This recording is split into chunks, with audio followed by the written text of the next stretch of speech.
Okay, so I think let me start. Let me start. So I hope you can hear me clearly. So let me start. So once upon a time, in a busy emergency department of Chicago hospital, so there was this doctor. His name was Dr. Smith. So this Dr. Smith was always swamped with the patients, paperwork, and phone calls. So he was constantly running behind his schedules, and we used to feel very much overwhelmed. So one day, a patient came into the emergency department of that hospital with a very mysterious illness. It was so mysterious illness that all the other doctors they got stumped. So this Dr. Smith was about to call in a specialist when a new tool was introduced to him called ChatGPT.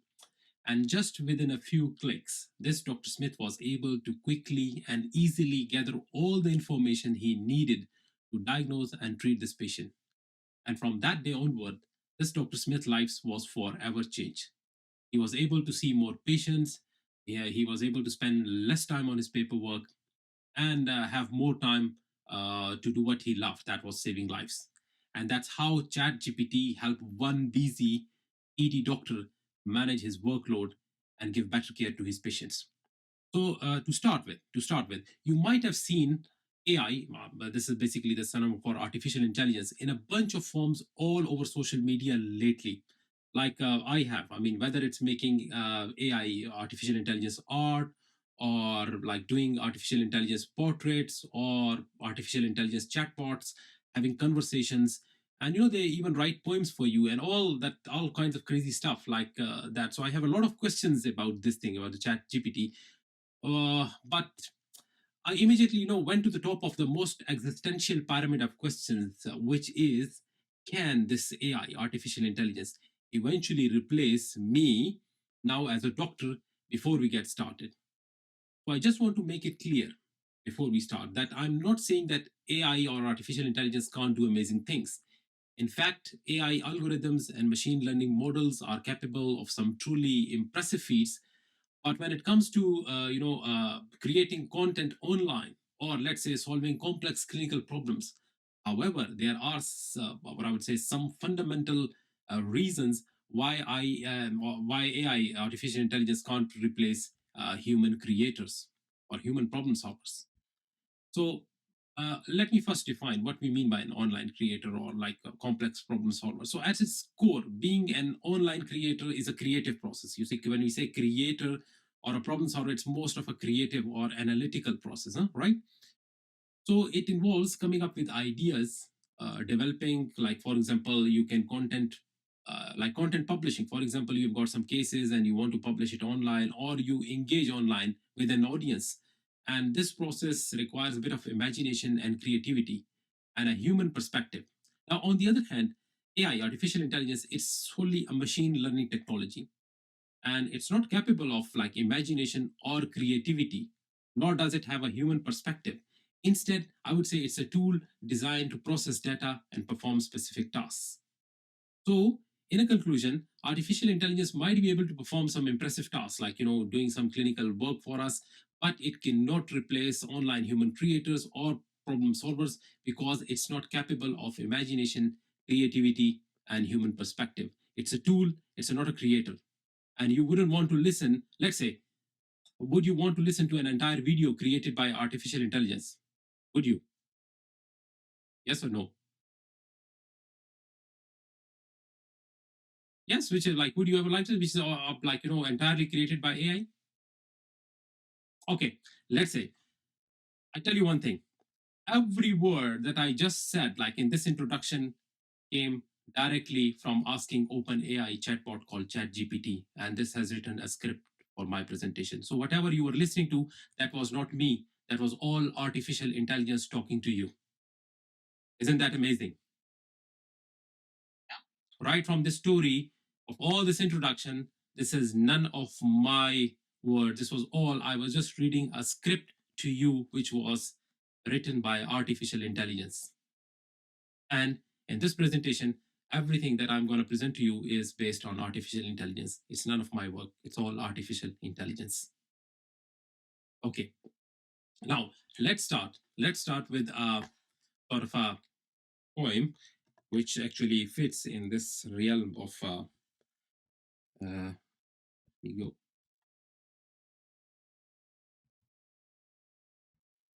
And you see this poem.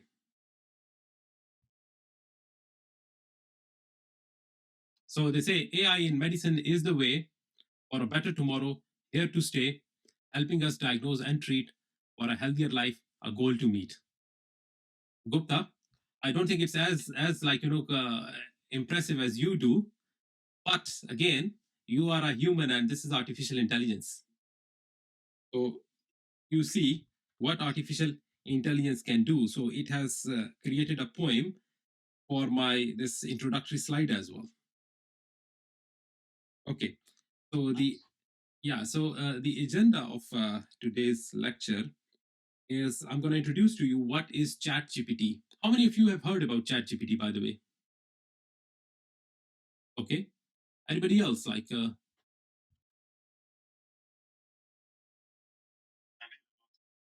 Okay, anybody else? No idea. Okay, so you haven't heard about it. Anybody else online at the moment?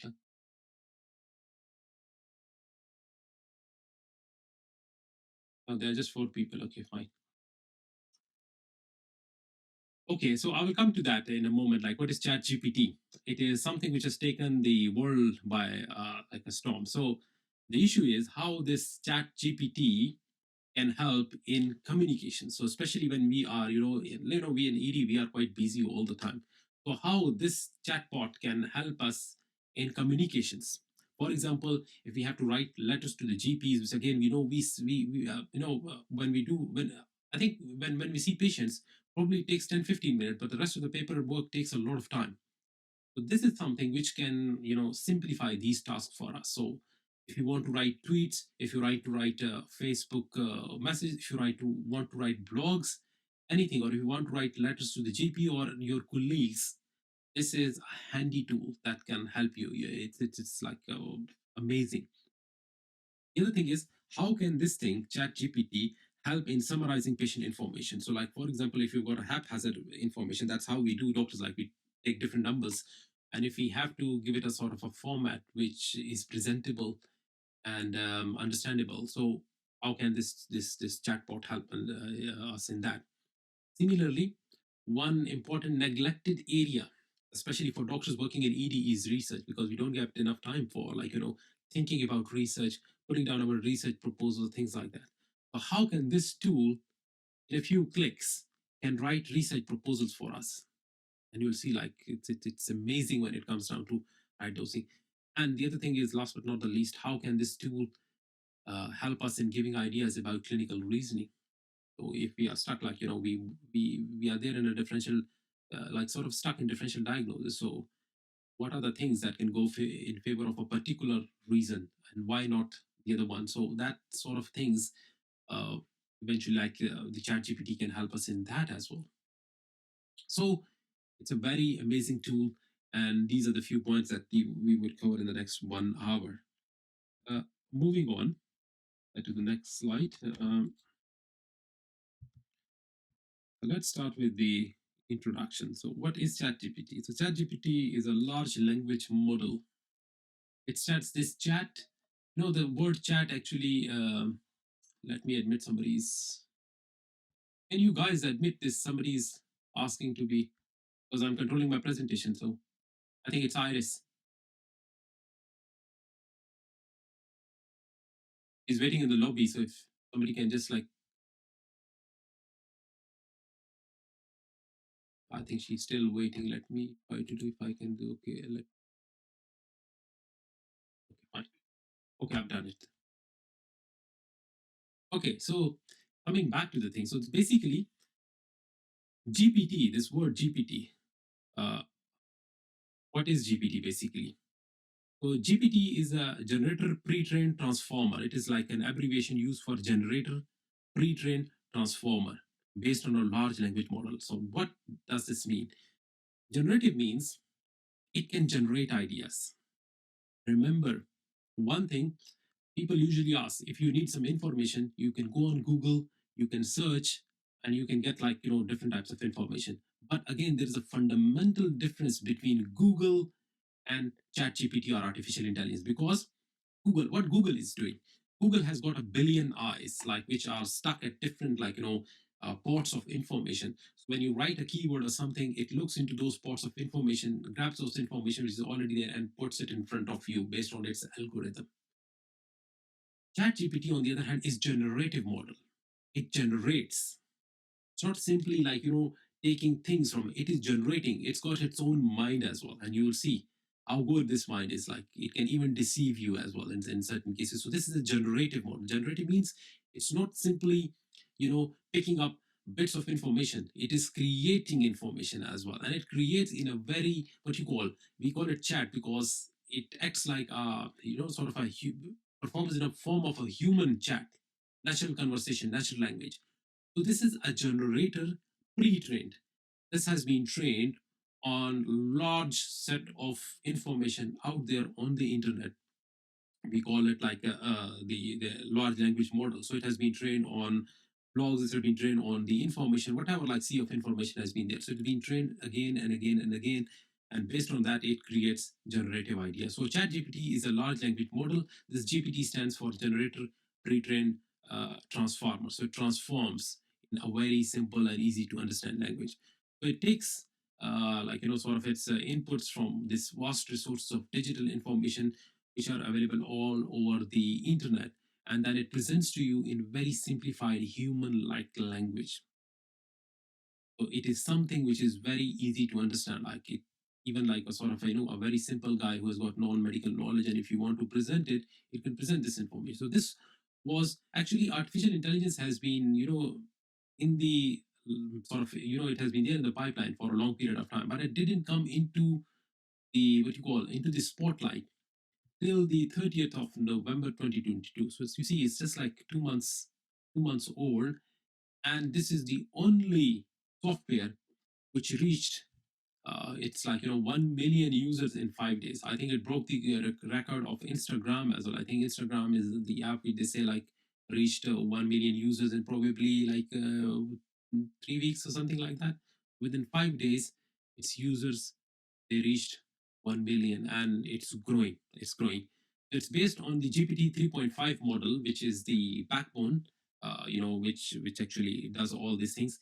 And in 2023, I think there is a new model of the GPT 4 coming on. And they say that would be probably 100 times more vast than this one, which we already are using at this point in time. So you just imagine what's coming in the pipeline, what sort of, uh, tools we would have in the, maybe in this year or by the end of this year. So this was a bit of introduction about Chat GPT.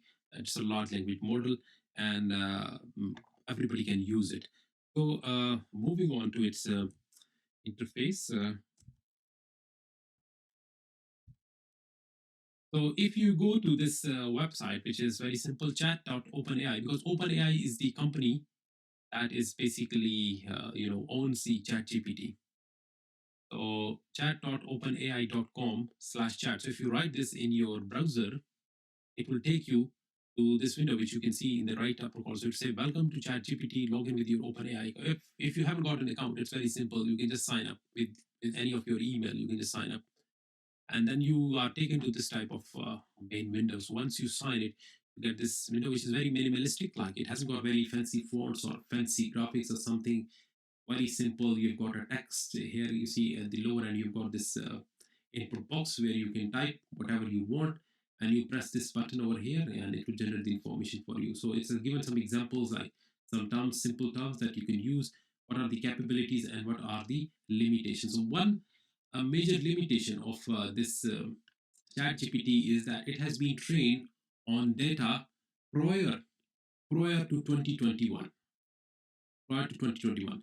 If you ask it some question which is related to 2022, it would say, sorry, I've only been trained on data prior to 2021, so I'm not able to answer that question. And I think in this upcoming versions of GPT, which would be based on GPT-4 model, that would address all those things. So I think that would be the most like latest one. For the time being, even like, if you all the information up to 2020. Like, it's amazing the way it generates idea based on those information. So you can register with your email and password. You log in with that email and password that you just registered, and that would take you to this particular web interface of chat gpt.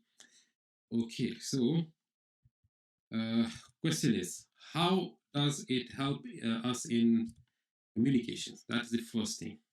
So ChatGPT can help us in quickly writing letters to GP. It can gather the relevant information.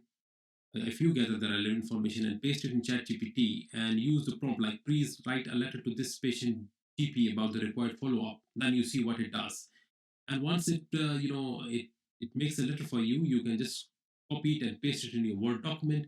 Then you can quickly tailor that. You can make any changes if you want to, and then you can just simply send it. And you can even write tweets, blogs, and articles for you. For example, if you want to do advocacy, and Gupta, the article that you were talking about that I just wrote on my Facebook page about the advocacy, about the funding for the NHS, that was not my idea. It was all generated by ChatGPT, and you can imagine how professional it sounded.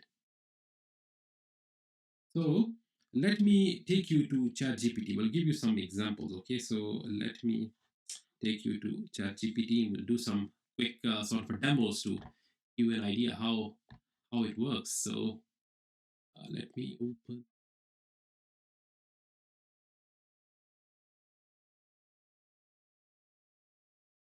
Can you see the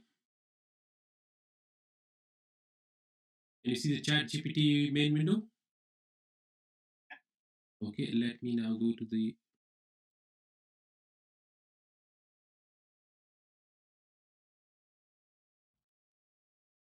Oh, let me. I've already made. Let me copy this thing. I'm going to copy this information.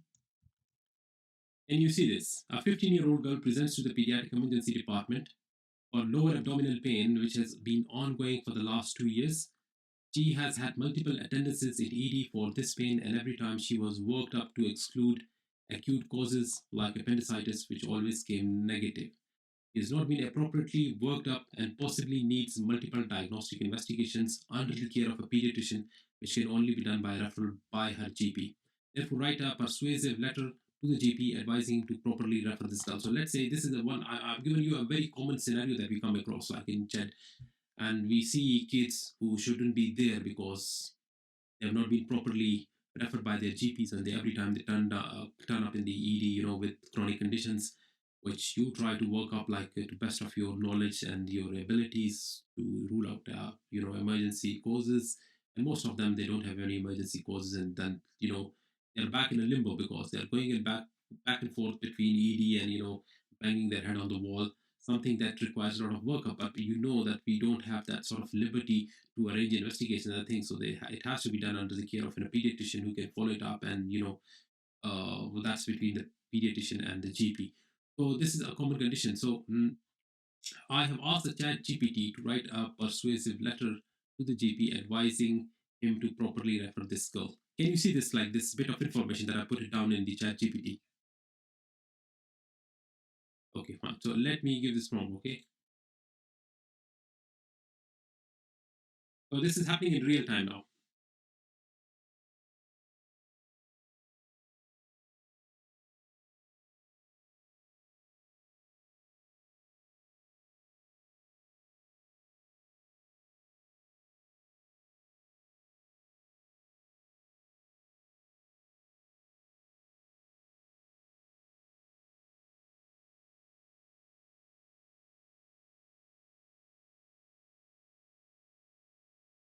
Okay. Look at that. Look at how professionally this has written. It says, Dear GP, you can put the name here with the GP surgery. I hope this letter finds you well. I'm writing to bring to your attention a matter of utmost importance. A 15-year-old girl, you can put down the name, who has been a patient of yours, has recently presented to our pediatric emergency department with lower abdominal pain that has been ongoing for the past 2 years. As you are aware, this girl has had multiple attendances in the ED for the same pain, but unfortunately, the cause have never been accurately determined. Every time she was evaluated, the results came back negative for acute conditions such as appendicitis. excuse me, now, it is crucial to understand that a proper and thorough evaluation of the girl's symptoms can only be performed by a pediatrician. I strongly advise you to refer her to a specialist for further diagnostic investigations. This would not only alleviate her discomfort and pain, but also give her the appropriate care and attention she deserves. I understand that there may be some concerns regarding the referral, but I assure you that this step is necessary to get to the root of the issue and provide the best possible outcome for this patient. I'm confident that this referral will lead to a positive outcome for the girl and bring her the much needed relief from her suffering.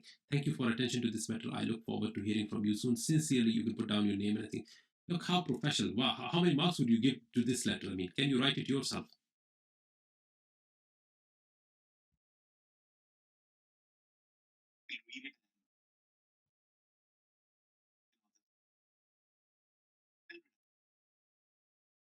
Yami, what do you say?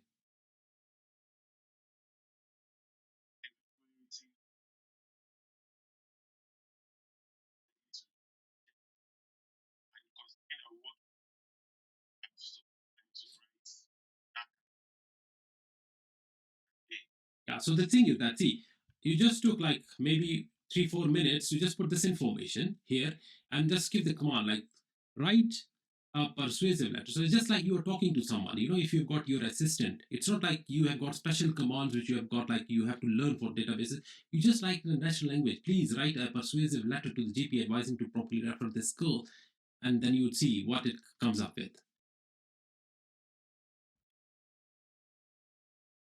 So if you are not happy with this, you can ask it to rewrite and it would rewrite.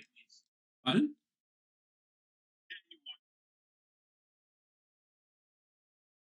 Sorry, I didn't hear that. Yeah, it doesn't matter how much it's up to you. It's up to you. Whatever you want to put. Like if you want to put some data, you can put that data as well. Whatever you want. So the thing is that you see, depends on how much time do you have got. Like let's say I was very busy, this girl which I took like probably 20 minutes to see, and another 15, 20 minutes telling them that there's nothing wrong, but definitely she's in pain. There are other things that we can't sort of diagnose, but it needs to be diagnosed anyhow some at some point in time in future. So this is, I just give this prompt, and so what I would do is I would just copy this stuff from here. Like I would just like go like this, right click, copy, and then you go and you paste it in your Word document, and then to start doing that. And you just put some like to GP, you see what's the name of the surgery, things like that. You put the girl's name, maybe with date of birth, say, and there you go. So a very impressive tool for communication. You could, if you like, ask it to write a blog on something, let's say, it would write that. I mean, let's say write that the NHS is chronically underfunded, leading to busy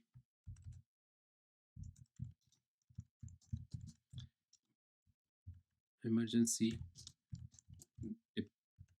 departments and overcrowding. Write a blog for the, let's say, the government circles to take note of this, understand the gravity of situation, and do something about it.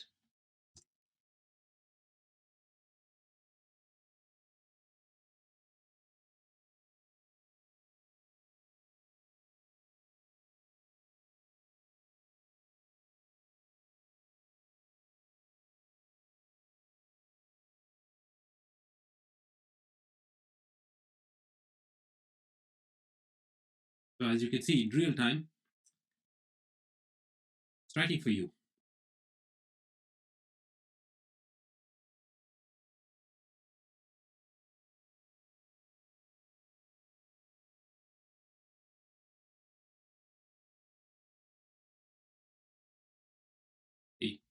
If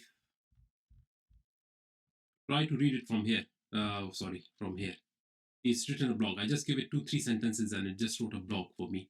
It is given the title as the NHS, chronic underfunding and its devastating impact on emergency departments. So it says, look at the language, look at how beautifully, how like, it's concise and precise, up to the point, spot on.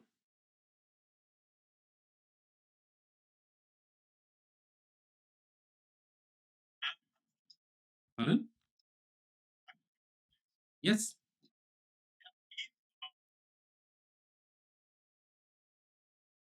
didn't hear you. Can you repeat your question?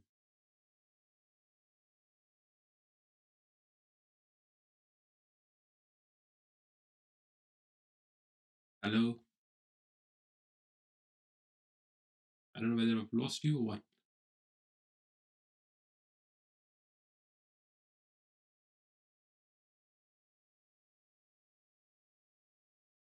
Gupta, can you hear me? I don't know. Somebody was asking a question. Yemi, I can't hear you. I think there is some problem in your audio. No, I didn't hear you at all. Like, yes, I can now.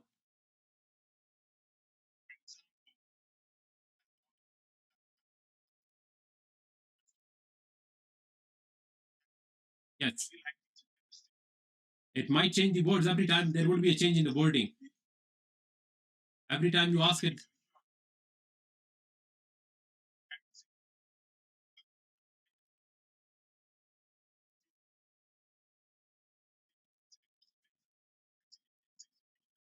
Yeah, so it's okay.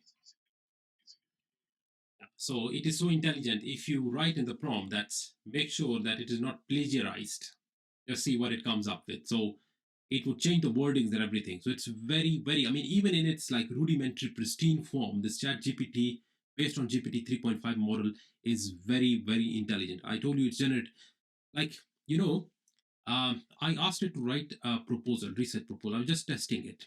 Like, first of all, I asked it to give me some ideas for research in a busy pediatric emergency medicine department. And, it gave me very beautiful ideas. Like, I never thought about those things. And I said, okay, please write a research proposal for me. And it even wrote the research proposal. And I said, can you give me some citation? And it came up with references, such beautiful writing. But I tell you one thing, none of those references existed. So it suffers from what we call as it suffers from what we call as confabulation. Confabulation is a term they use it. I probably my colleagues from the adult medicine emergency med, they would know, like in Wernicke's encephalopathy or Korsakoff psychosis, there's confabulation. You make new things, which yeah. So there are certain limitations, and I told you it does suffer from confabulation, so it can give you some like cooked up ideas as well. I told you it's generative, so it's very intelligent. Like it can fake information for you as well. Yeah. Yeah, so you have to be careful, especially when it comes down to research or something. But I told you, like, for example, if you are worried about plagiarism or something, you can give it an instruction that I don't want plagiarism. So it will just like rewrite everything and, come up with, like, it's very good in like natural conversation. So the same thing, it will change the words and change the text. And obviously, then it won't be, detected as plagiarized material by different types of online plagiarism detectors. Yeah, so you saw like, I mean, it's written a blog, like, if you want like sort of a leaflet or a blog or something and you want to distribute it, like, see, look at the language. I mean, it looks like very professionally written, isn't it?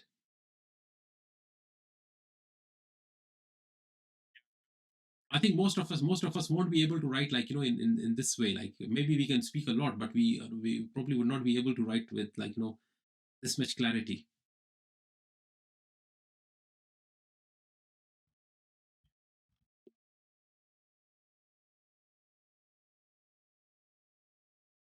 Yeah, so for let's say a lot of our department, it runs on WhatsApp as well. So let's say there is a like a issue, like, some of the doctors, they don't sign the VBG reports. Okay, you want to sort of give a message like on WhatsApp, so that, like, ED doctors, they should carefully review and sign all that. Yes, so I write that.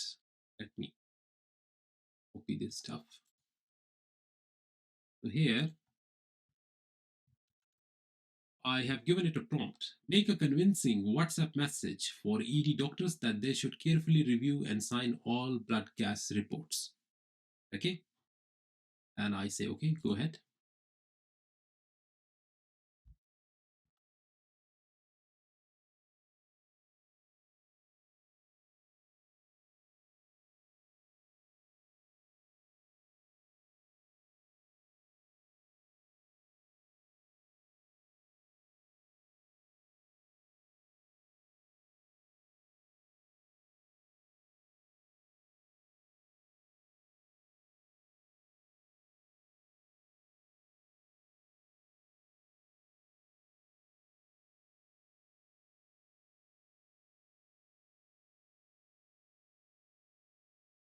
Look, so it's a WhatsApp message. So you can just copy it. I hope Dr. Brendan was here. I mean, he sends all these governance messages. So see, I mean, dear ED colleagues, I hope this message finds you well. Reaching out to you to emphasize the importance of carefully reviewing and signing all blood gas reports. As you know, blood gas analysis is a crucial diagnostic tool that provides essential information about a patient acid-base balance and oxygenation status. Inaccurate or incomplete blood gas reports can have serious consequences for patient, leading to incorrect diagnosis and treatment decisions. That's why it's imperative that we reach out, report thoroughly, and sign off on it to ensure its accuracy and completeness. I understand that in a fast-paced environment of the ED, it can be tempting to sign off on reports quickly and move on to the next, but I implore you to take the extra time to review each report carefully. The accuracy of these reports can have a profound impact on our patients, and it is our responsibility to make sure they are correct. I hope you will consider this request and make a conscious effort to carefully review and sign on. Look at this. Like, I mean, how professionally compare it with all the compare it. I mean, you must have your mobile phones with you. Open up the Medway ED bulletin board or something and compare this message with any other message. Which one is better, a human or the AI based?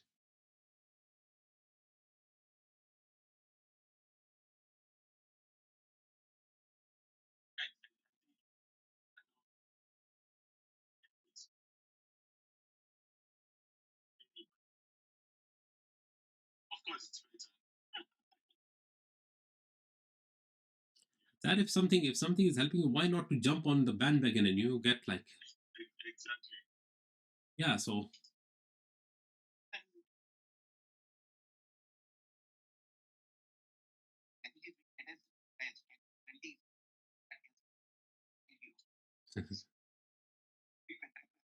yeah, I mean, but the thing is that, like, see, the issue is like on WhatsApp you can still write, but if you, let's say if you have to make a tweet or something, let's say I ask it to write a tweet about like the same issue, proper funding.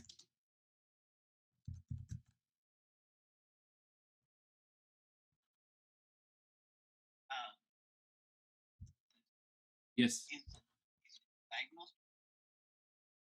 yes.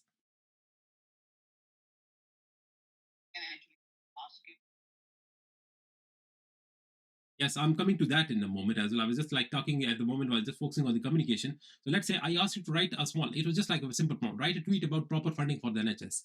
Say the NHS is the backbone of our healthcare system. It's time for proper funding to ensure the top-notch care for all. Hashtag fund the NHS, hashtag health for all, hashtag NHS. So it's producing hashtags for you as well. Look at that, like the hashtags. I mean, hashtag like it will hashtag that, the tweet can become viral with that. It's amazing. It's amazing. I mean, I was totally flabbergasted, when I first like started working on this thing, and I'm very much excited about this thing because I'm using it. I'm using it for my sort of the education purposes as well, and it can help you in every field. It can help you in every field. It's a website. There's no app, like it's just like website. So just with the browser, you can just go there. Simple as I said. You just have to create an account. So you have to sign up with any of your email accounts. You just sign up and start using it.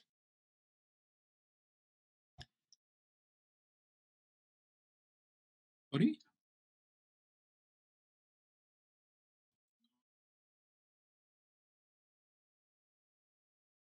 Okay. Fine. So let me get back to the presentation. And fine. So we were talking about like it helps in the communication, and I gave you some like real time examples of how it helps in the communications.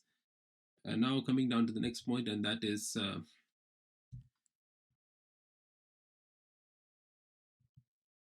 research. So it can help in quickly generating ideas for research as well. It can help you in writing a research proposal. But as I told you, it's a generative AI. Generative because it generates information. It does suffer from confabulation. So it can like yeah. So it can trick you as well. It's very smart, thing. So that's how it's different from Google. Google gives you whatever is there. This actually creates things for you. So let me go back to this chat GPT and prompts for research. So I asked him, can you give me some research questions about a busy pediatric emergency medicine department? So let's ask it. Like we want to do some research, but we don't know where to start from. Okay. We're totally like clueless at the moment. So as we always are. So let's put this thing.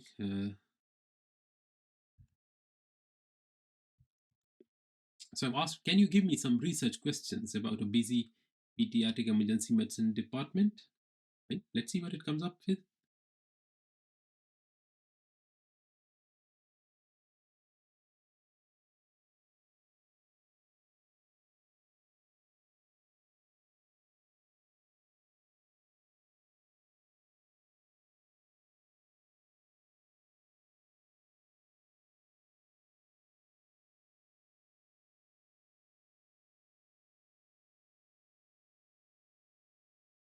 Okay, so it has generated some 10 research questions. What are the main cause of overcrowding in pediatric emergency medicine department? How does overcrowding in a pediatric? So these are just like research questions. You can further than tailor on, and you can give the same prompt and say, okay, can you make a research proposal on that? So how does overcrowding in a pediatric emergency department affect patient outcomes? What strategies can be implemented to reduce wait times and improve patient flow in pediatric emergency medicine? What is the impact of staffing levels? How does the triage process affect patient outcomes in ED? Okay, what is the role of technology in improving patient care?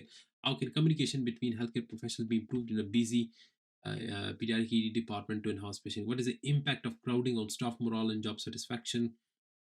How can patient and family satisfaction be improved? And what role do community resources play in reducing overcrowding, like pharmacies and things like that? So, see, it has given you some like ideas, and you can start thinking about that. Like, you see, if me Gupta and Yemi, you were sitting together and we say, okay, well, what do I mean? No, let's see. We want to do some research. Okay, where should we start? They're thinking, what should we start? For the 1 hour, we would be just like scratching our heads, like what should. But like we wrote it, and it has given us some leads to begin with. Hmm? We can further discuss that. Okay, well, fine. Which one of these would be easy for us to work on? Hmm? See, so it gives you some like sort of an opening ideas. Like normally, I mean, we would be scratching. Maybe it takes an hour or so of brainstorming to think about those things. Okay, let me now. Let's say I ask it to write a detailed proposal.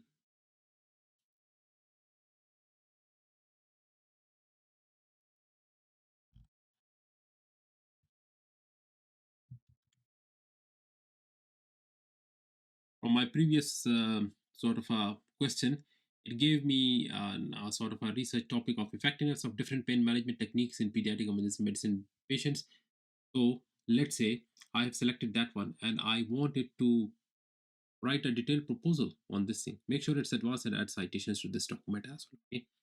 So I give this one and I ask ChatGPT to please do this thing for me. It's a very tedious process, like it would eat up my brain. So let's.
Look at that.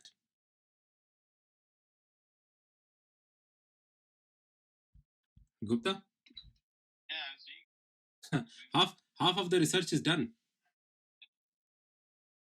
So it gives you the introduction, it gives you the research question, it gives you the methodology, it gives you the sample size, it gives you all the two side power alpha, whatever, all that biostatistics.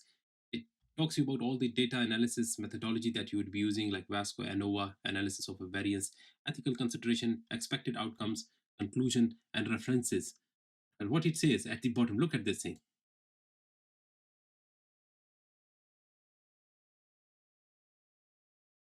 This time it's telling me that these references are not actual. So it is confabulated, but it's amazing. I mean, it requires a mind to write cooked up references.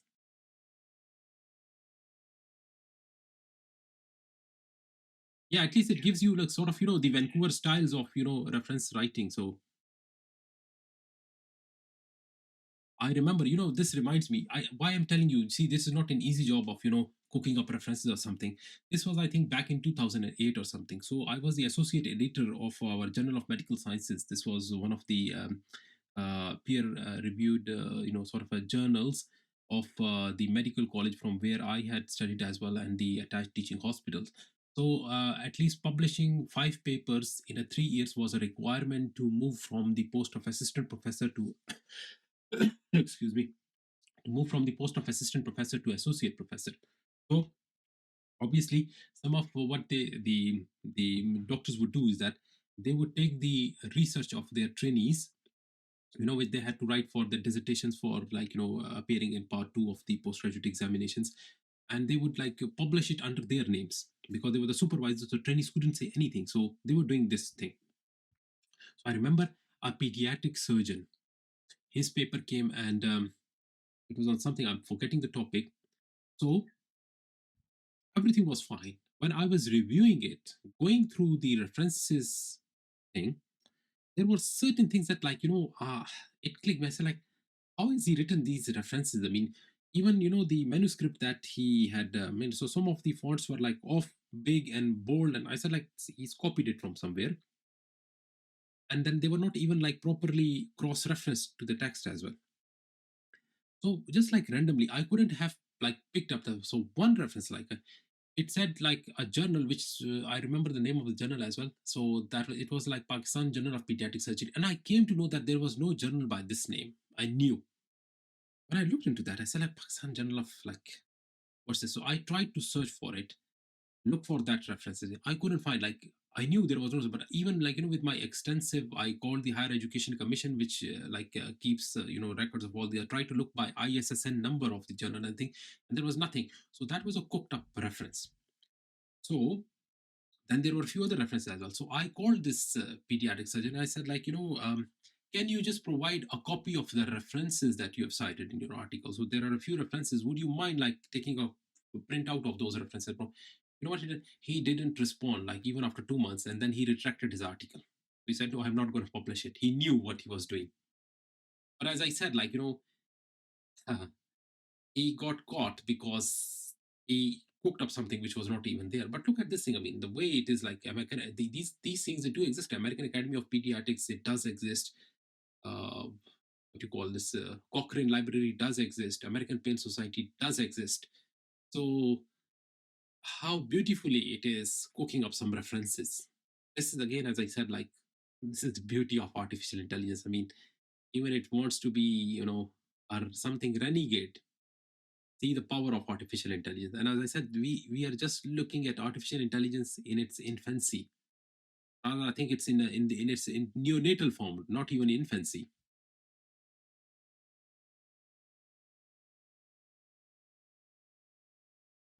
Did you see like how beautiful it has written a research proposal?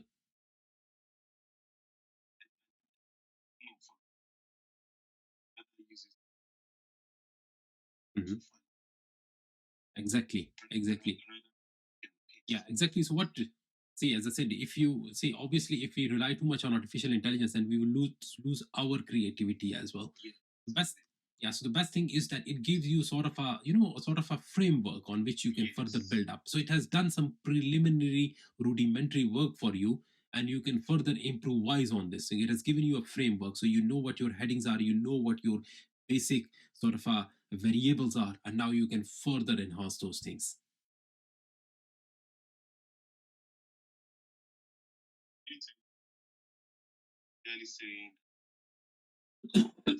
Excuse me. Sorry, I was coughing, so I didn't hear that. Can you say it again?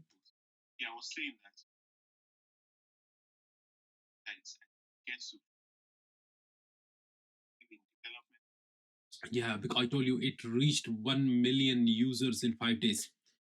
And I don't know how many million or billion users are using it at the same time. People are using it. So it can have hiccups at times. Last night, I remember at around like somewhere before midnight, this thing was not working. So it's quite busy, like, working. But anyhow, they're working on it. So, at the moment, it's a $26 billion company, OpenAI.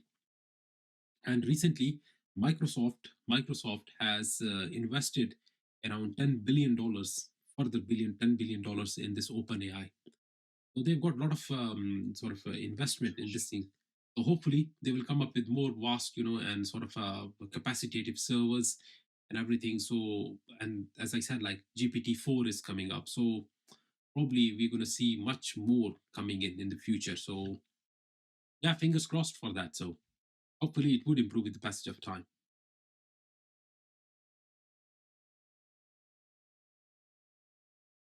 Okay, fine. So let me go back to the presentation. So I gave you some examples of how it can help in research. Okay. Now let's go on and talk about, like Gupta was actually asking whether it can help in clinical problem solving. So it can help in differential diagnosis. It can help in formulating a differential diagnosis for a presentation. Uh, One thing, I mean, it's not 100% accurate all the time, but it does give you some opening leads. So it does give you some good ideas. And recently, if you see on the right side, they tested ChatGPT in all the USMLE step one, step two, and step three. And would you believe it passed all the three steps of USMLE? Would you believe that? Gupta would know how much difficult the USMLE exam is. Like it used to be called FM Gems, but probably while Gupta was like, went to America, but now these USMLE and the United States medical licensing exam it's quite like far ahead and tough as compared to PLAB 1 and PLAB 2. So they made it sit. They made it sit in the in the this exam, USMLE 1, 2, and 3, and it passed. It passed. So it scored 67%. I mean, 60 is the average passing, on the USMLE steps, and it scored 67%. So just imagine, I mean, and this was without any cramming. And even that paper has been published: Performance of ChatGPT on USMLE, Potential for AI Assisted Medical Education Using Large Language Models. So it passed, and that's why you can see it as an author in this article as well. Can you see ChatGPT is the author in this article as well because it passed? So I tested it on a database of questions which are present on the Royal College of Emergency Medicine website, practice MCQs. And let me take you back to that thing. Yeah, and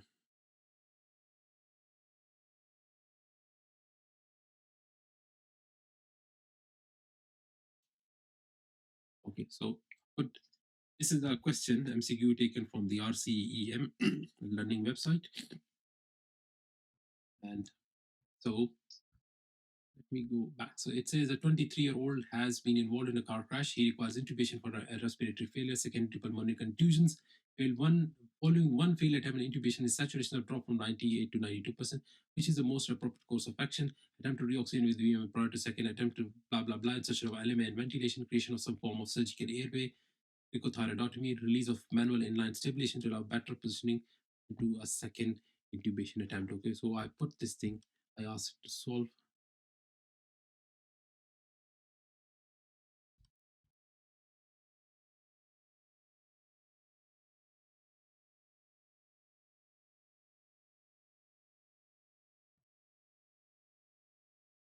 So it has given me this answer. Let's say if I ask, let's say if I say, um, I tell you another one thing. So let's say if I have doubt,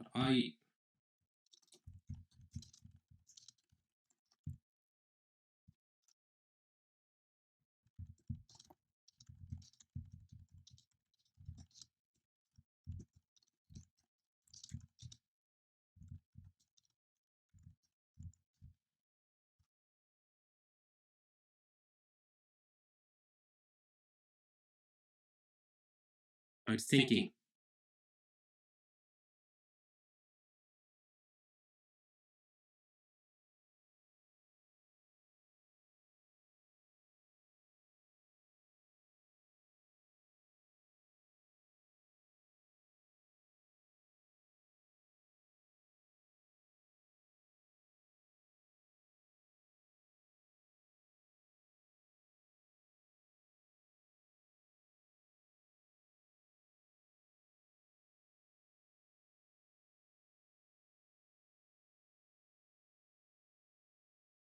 Look at the explanation that it is come up with.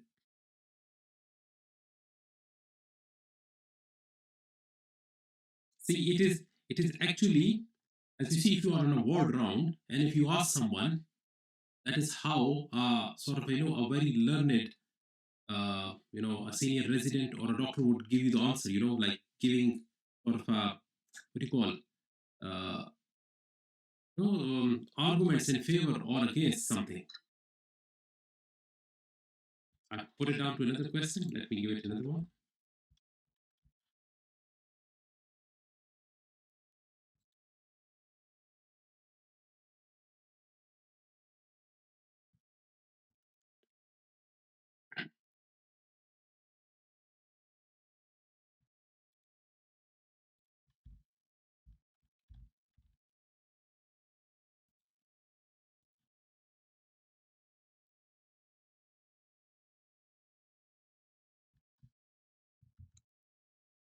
So I put this: a 12-month-old presents with a reduced level of consciousness. Child coma GCS is 4 by 15 and blood glucose is 18. There is no history of trauma or significant past medical history. The following is also seen: heart rate 70, cap refill time 3 seconds, respiratory rate 7, saturation 84% on 10 liter of oxygen, temperature 36. Regarding management of this patient, full stop. Regarding the management of this patient, which of the following statements correct? Intubation should be performed immediately. This child has diabetes. Pupil size can be reliably used to assess the need for immediate IV naloxone at the rate of 10 milligram microgram per kg. Serum toxicology screen is necessary only if a positive history of drug injection or parental drug use is obtained, or intensive care anesthesia team should be contacted if hypoventilation cannot be reversed or greater than 40 mils per kg fluid required. So I have put this question.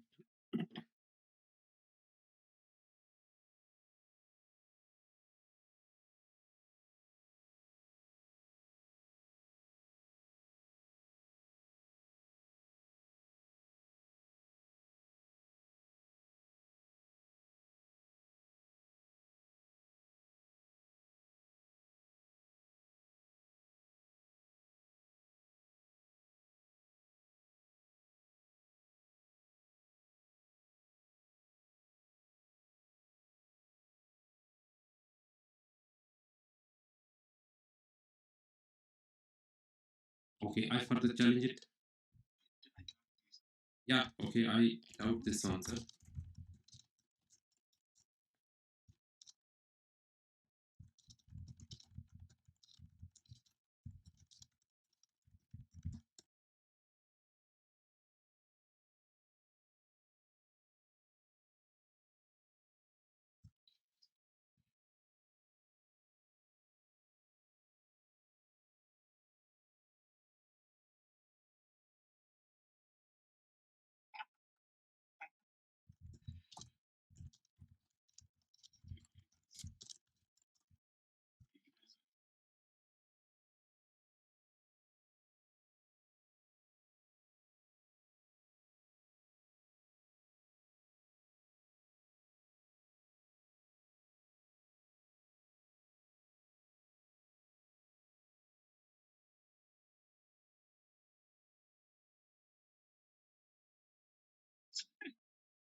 So what I was trying to say, see, if you tell it's wrong, then what it says, my apologies, you are correct.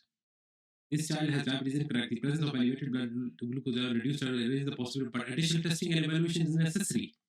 See, now it's putting that you can't simply say somebody diabetic on a blood glucose level of 80. So it learns by its mistakes as well. Yeah, so you can challenge it. You can challenge it. I was seeing a video by one Dr. Shankar. So Dr. Shankar basically had this hyperpigmentation around his nose and around the eyes. So he said, like, I'm a doctor, I know what I've got, but let me test this thing. So its video is there on the YouTube. So he writes in the chat GPT that so he doesn't tell that I need this information for my. He said, I'm a doctor. One of my Indian friends who is 35 years of age has got this hyperpigmentation on the sides of the nose and around the eyes. So what it could be. So the chat GPT answers him that, see, this could be melasma, or this could be side effects of hydroquinone, or this could be something else, sort of exposure to sunlight or something, or it could be acanthosis nigricans, which is well. So he says, no, my friend hasn't got anything in his armpits or on the neck. It is just around the side of the nose and what you call around the eyes. So then it gives the answers. Second, it says, okay, then I think it would be melasma because that affecting something on the cheeks. And he said again, he on the third, he says, again, I would say there is nothing on the cheeks. It's just around the eyes and on the nose. So then on the third, it says, then your friend most probably has got periorbital hyperpigmentation, and that was the exact answer. He said, I got this condition known as periorbital hyperpigmentation, which is around the orbits and on the bridge of the nose. And on the third one, so when you give it further prompts telling or adding other information, so it becomes more correct. It becomes more correct. It will give you more, like, sort of a what you call, like, true answers. But at the same time, if you tell them it's like challenge itself, then it would accept it, and in the database it like then corrects those things. So it learns from its own mistakes as well. So if you challenge it, then you will see you will come up with something quite interesting. uh, hmm? Sorry?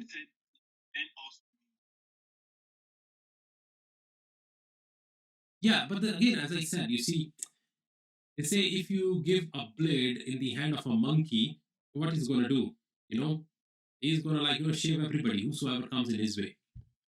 So the thing is that they say artificial intelligence, if you have to use it, especially for complex clinical problem solving and other things, you have to be very much sort of, knowledgeful of the things. Otherwise, if you don't know and you try to, let's say if a general person tries to do that, then he might believe on those false information. So what they are trying to do, like, there is another project which is going on in Stanford University at the moment. Dr. Eric Strong, he's a physician, internal medicine hospitalist. He's actually leading this project. I think probably they would come up in public once that is completed. And what they're trying to do is that they are trying to train these GPT models on some standard textbooks, some latest journals, and some of the updated information like UpToDate.com and things like that, and maybe a couple of, like, thousands of pictures, so that they come up with a form of a chat GPT which can not only take text but can also take images of something. So, for example, if you take an image of something, what it would do is it would go into the database, superimpose it on like millions and billions of what you call the images that it has, will give you the best sort of matches and would come up with the possible diagnosis. So they are working on that. But as I said, this is just in its like neonatal stage. But still, with that thing, I think it's quite impressive. Quite impressive. Let me like put this prompt. A 3-year-old. I will give them this example. Okay, let's say I just give him something more. So I give him the prompt that a 3-year-old boy has severe eczema and has got an eczema flare up. He's already using topical baclomethasone cream, which is not helping. What treatment can I offer to him? Okay, let's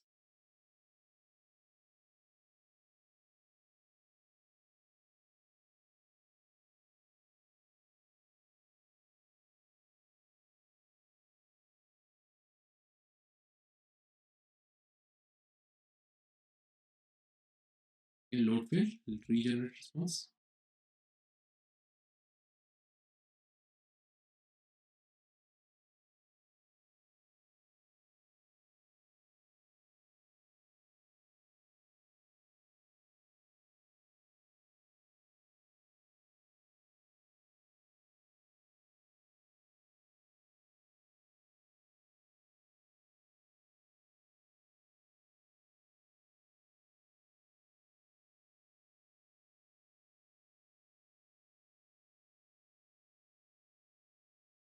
Okay, so now you see it has come up with some right and wrong information as well. Can you pick up what is wrong in this information?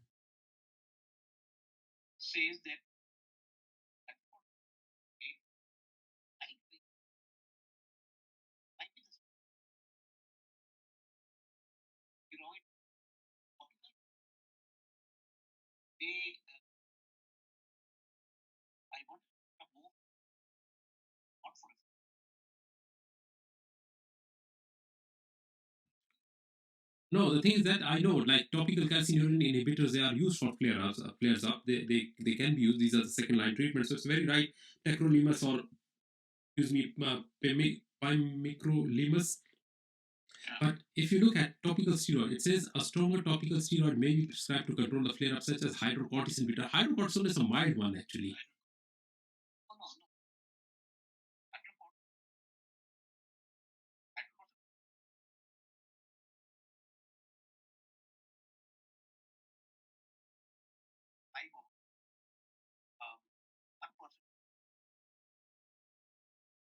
Mhm.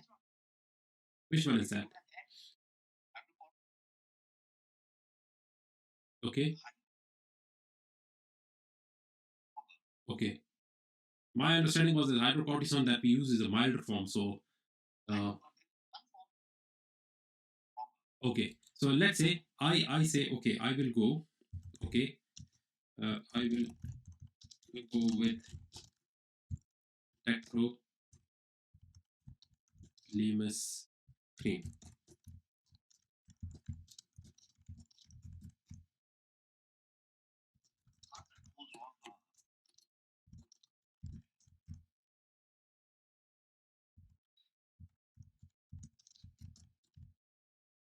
Normally we would look into BNF, but let's say I just want to see what it comes up.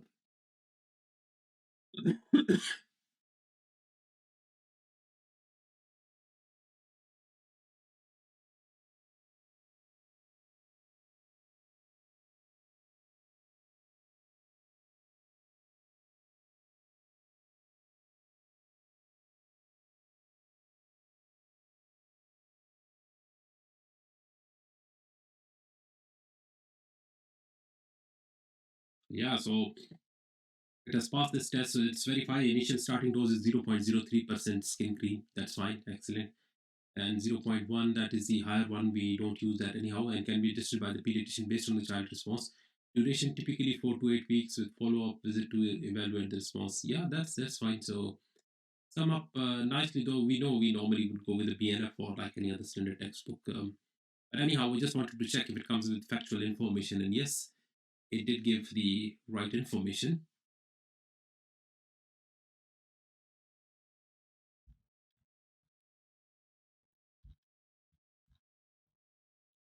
Yeah, so this was you see this is how it helps in the differential diagnosis. Let me get back to.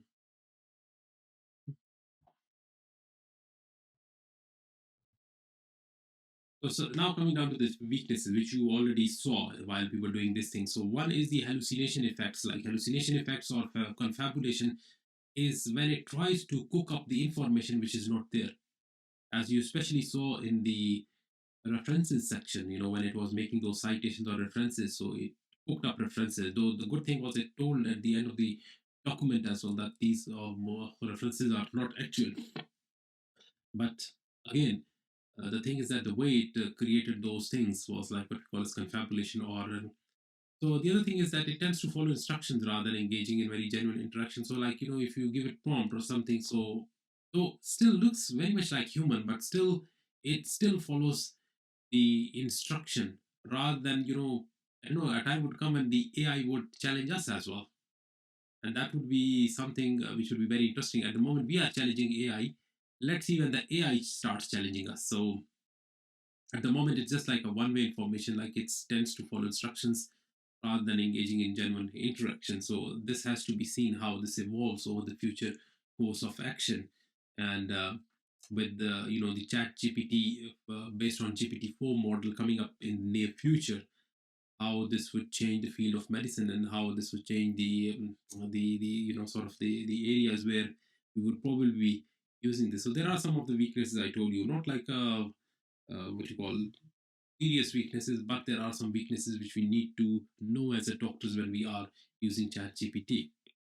Okay, so the future avenues for Chat GPT is that, as I told you, that this model would be launched somewhere in this year. So I think a time would come when we would be having this thing integrated in electronic patient records. I think they've already started work in the United States of America on this thing. And from pure text model, at the moment you see it's just like text model where you just write a prompt, like you write here, and then you based on that prompt, it gives you the answers. But in future, then we would be able to put images, put like other documents in that, okay, where it would read those documents, would scan those images, and would come up with further consolidated and better decisions as compared to what it tries to make based on limited textual information. So, as I told you, that the Stanford University is working on that. They are trying to make the medical versions of ChatGPT, which would be trained on various updated textbooks of different subjects, like textbook of medicine, like Harrison's, or maybe Bailey's and Love Practice of Surgery, Nelson textbook of pediatrics, so on and so forth. All the standard journals and image databases. So, based on that, it would be something which should be wholly solely, confined to medical sciences and would help, and it would be integrated in the electronic patient record. So like the thing is that you wouldn't have to go into a separate application to see that. It would be integrated. So I think with a one click this thing would come up and it would give you an algorithm for differential diagnosis with like suggesting tests and things like that, and what will be the next step. So I think as you see, somebody had I think I this image was taken from one of the article that was recently published, and a mammogram was put to one of the artificial intelligence systems. Based on that, so the artificial intelligence says that basically it looks, analyzes images, and says there's a 70% likelihood that this patient has got breast cancer. I highlighted areas of concern consistent with cancer. So the AI has actually highlighted it.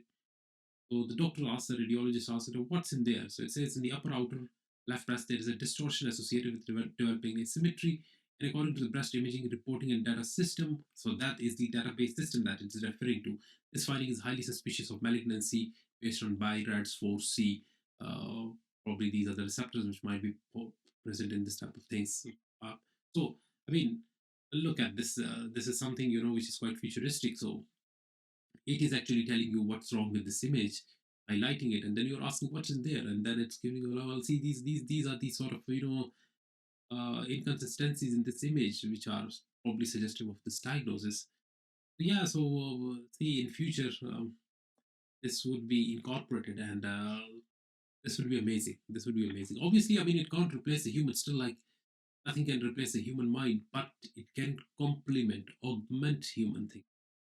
It can give us further avenues to think on, and probably would help in busy schedules. Especially, I'm more excited in EDs because we don't have that much time to use the brain. Like obviously, doctor who is doing ward rounds or who's got like hours to go through the files and read all those notes, or somebody sitting in the clinic and reading the notes before he sees a patient is a different thing. Here, like somebody walks in crying, shouting through the door, and then you, based on whatever information is available at that time, you have to make decisions. So probably this is something which would be of interest to us, especially like in ED. I think more of its role in ED rather than anything else.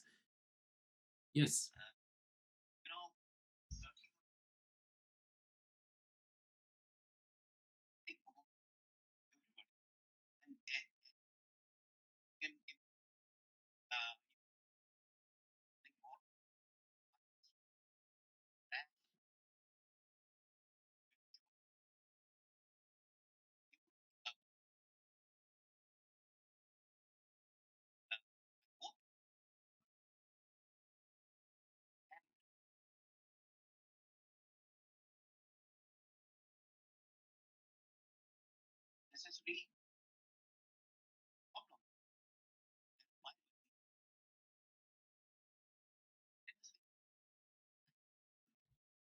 Yeah, I agree with you, Gupta. With every technology that comes, there are drawbacks as well.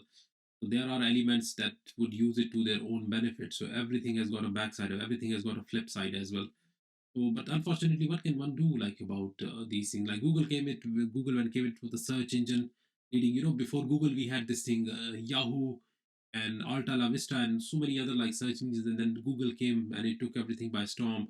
And now Google is the main, like for general public, it's the main cause of like our troubles. Like because people look at different like conflicting information, they come and then they try to you know argument.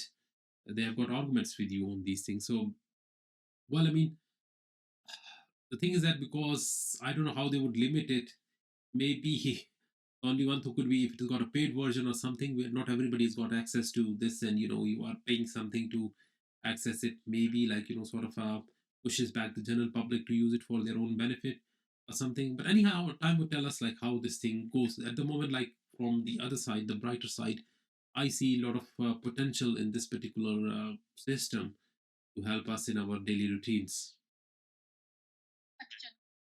Yes.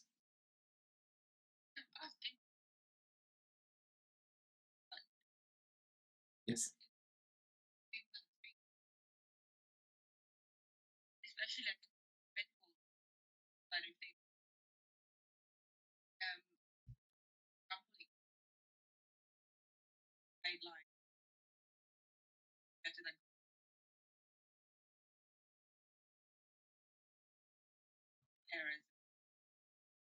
Yeah, the thing is that because at the same time, while this thing is out for this is the beta version still, like it's being tested by the public and I think so at the back end they are still like trying to improvise it.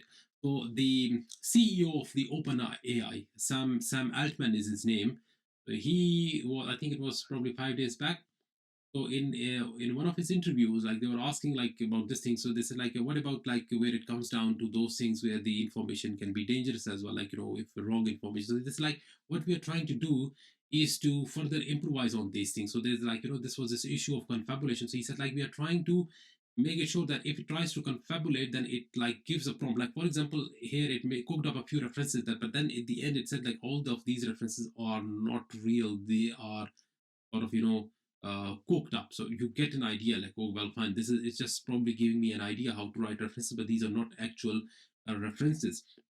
And the other thing is that as far as the accuracy of the information is concerned, as I said, like at the moment, if you go with the pure chat gpt model, which is the thing that you're seeing, there have been like a certain extensions where it combines searches with this and with the Google as well, and that it will give you the proper references. Or there are certain um, apps which are unfortunately not free, but they can be used to help in your research, like elicit.org. Like it's one where it helps you in sort of literature review, and it has got the chat gpt with that. So you just it can even do like, for example, if you upload an article to that, like giving you an example, like for example, if somebody gives you an article and they say we are going to discuss this in the journal club or something, and you say, well, this is something which is not like related to me, or I don't know what this is all about, so you just put it in and it would create summaries. I'm not talking about the abstract. It will tell you what this article is all about, what's the crux, and what has been done before that, and what future question it proposes. So like it gives you a very understandable layman language, uh, what this article is all about. So, but there are a few models, and it's in the development. So, what I would like say that we need to wait till further refined models of Chat GPT. Or it's still in the beta, like the one that we are using. This is still the beta for. So once we have got the stable and appropriate versions, which I think probably would be released somewhere end of this year, this will still go through a lot of testing and other things. Once the final product comes out, and maybe comes out in versions form, just like you've got versions of a different app or a software, and then as things are improved, they further improvise over time. So I think, fingers crossed, hopefully these will be addressed in the future, sort of versions of this artificial intelligence chatbot. Welcome. So future avenues, we've already like discussed what's gonna like would be the scenario in the few, let's say, coming few months, years. So they say the way to get started is to quit talking and begin doing. This was said by Walt Disney. And with this, I conclude my today's lecture about ChatGPT. That instead of talking, I think we need to test this thing. The more you work on this thing, you'll get a hang of this. Probably you'll also know what are the weaknesses and limitations and how to overcome that. So it's all about using it. Practice makes a man perfect, even a woman perfect, and that's keep using it, and hopefully you would learn like all those methods. You see, when I was quite skeptical when I dived into this technology, but then I I found my ways how it can help me in my sort of workspace. So the things that I do, like especially from education point of view, and other things, and the way I do stuff, whether I do my clinical work or non-clinical work, how this thing can. So I have learned over the last probably 2 3 weeks how this thing can help us. Again, how did I learn? I mean, I've been searching for information, I've been using it, I've been trying and testing it. So just like trying and testing, and you will learn a lot about it. So this was all about the artificial intelligence and how it can help us in our daily busy